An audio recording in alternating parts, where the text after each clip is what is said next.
بسبب رفعها الزيادة في طفولتها كانت بتتعرض للتنمر من زمايلها، وتعرضت للتحرش الجنسي وهي طفلة من واحد قد جدها، وده سبب لها تروما لسنين. خالد النبوي ضربها قلم خرم لها طبلة ودنها وكانت هتفقد السمع بسببه. ملهاش في البوتوكس والشد والتجميل وما عندهاش مشكلة مع تجاعيد وشها. أصل الحكاية مع المبدعة ريهام عبد الغفور. ريهام عبد الغفور واللي دلوقتي بنشوفها في أعمال فنية كتير خلت ناس كتير تلقبها بلقب بيومي فؤاد النساء، وده بسبب انتشارها في أغلب الأعمال الدرامية المعروضة خصوصا على المنصات الرقمية. لكن الحقيقة إن دي الفترة الحقيقية لانطلاقة ريهام عبد الغفور عشان تاخد حقها بعد ما ادت الفن من عمرها أكتر من 20 سنة. ريهام عبد الغفور شاركت في أكتر من 83 عمل فني، منهم أكتر من 60 مسلسل، ونجاحها الحقيقي كان من خلال الأعمال الدرامية اللي بدأت بزيزينيا ووصلت ولسه مكملة بمسلسل رمضان 2023 رشيد.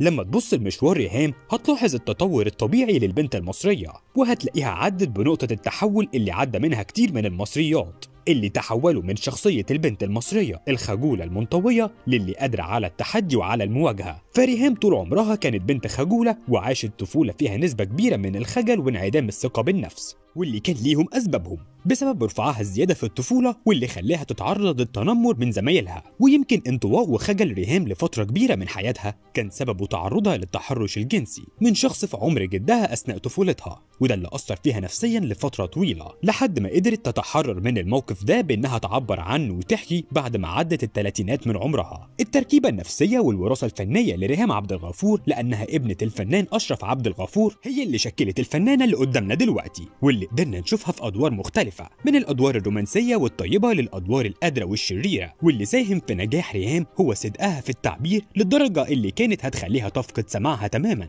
ففي أثناء تصويرها لمسلسل مريم مع خالد النبوي ضربها قلم خرم لها طبلة ودنها وورم لها وشها، ورغم كده ظهرت ريهام في الإعلام وهي راضية تماما عن المشهد مادام قدرت تعبر عنه بصدق حتى لو ده أذاها جسديا، ولكنها قدرت تتعالج منه. كمان من مميزاتها كفنانة إنها عكس كتير من بنات جيلها محتفظة بملامحها الأساسية وما حاولتش تغير فيها بأي فيلر أو شد وجذب، وده اللي بيخليها أقرب للشارع المصري، واحدة من الناس، وبتقدر تعبر عن الأشكال المختلفة للست المصرية في أي دور بتقدمه. وقالت ريهام إنها ملهاش حظ حلو مع البوتوكس والفيلر، وبعد ما كانت متضايقة من التجاعيد في وشها بدأت تتصالح معاهم، ويمكن ده كان باين في مسلسل وش وظهر واللي ظهر فيه وشها طبيعي جدا على عكس مسلسل الأصلي اللي كان وشها فيه مشدود تماما. فيا ترى الشدة دي بتعبر عن شخصيتها في المسلسل واللي بتكون شخصية قوية أغلب الوقت ملامحها بوكر فيس، ولا ريهام اقتنعت بالبوتوكس ولجأت له؟